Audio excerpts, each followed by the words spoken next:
In this video, I'm going to give my final thoughts regarding the M Audio 2x2M.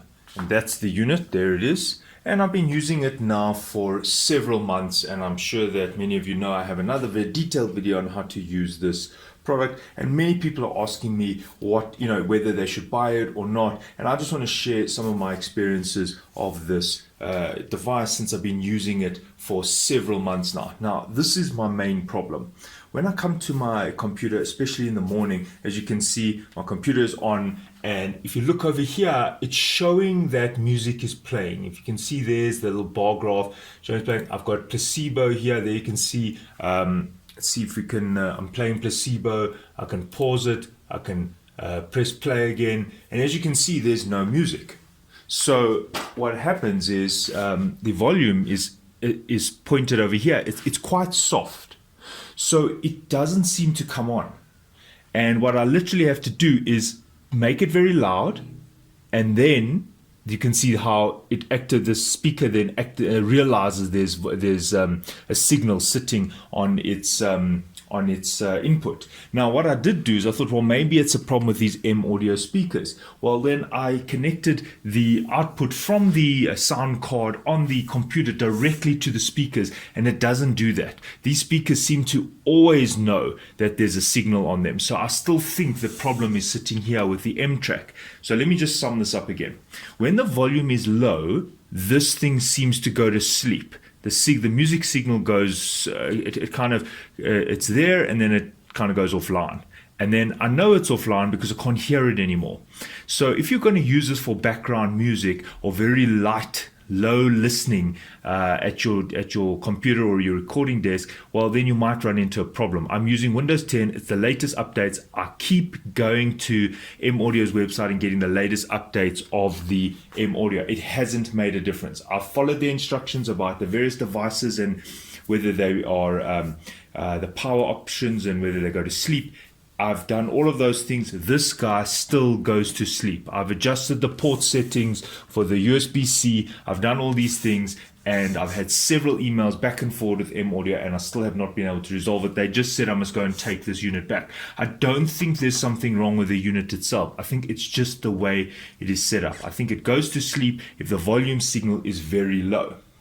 So I'll also tell you another thing. Say you are listening to it at low volume. You see, I've woken it up now. There's the Placebo music. I'm just using an example, Placebo band. Now I've made it soft again. Then what you'll find is after about 4 or 5 minutes, it goes offline again.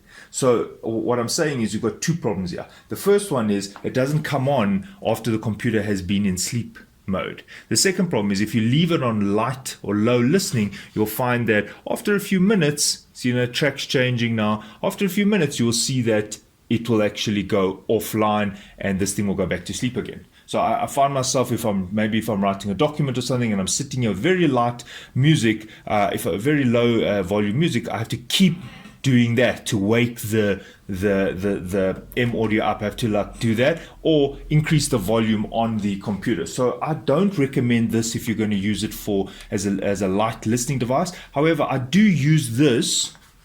I'm going to show you now. I do use it also as a voiceover and a recording device, and as you can see, there's my setup. There's an SM58 microphone, and it plugs directly into the M Audio, and in that space, it's not too bad. I don't have a problem with this. I do find the gain of the second channel is a bit annoying. It seems to be linear and not logarithmic. I don't know. I stand to be corrected, but I noticed that I have to set the gain almost at the maximum, which doesn't make any sense.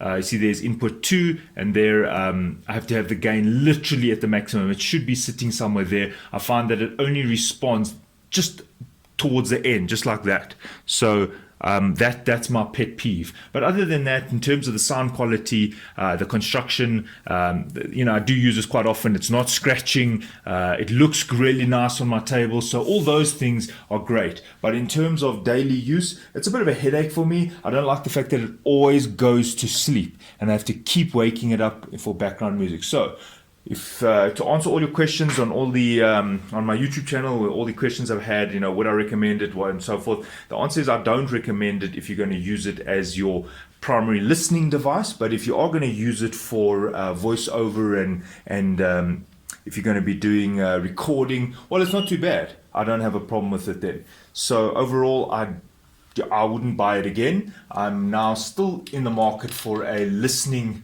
device, maybe one that can go on my desk. And for recording, I would say yes, it does its job pretty well. Thanks for watching. Cheers.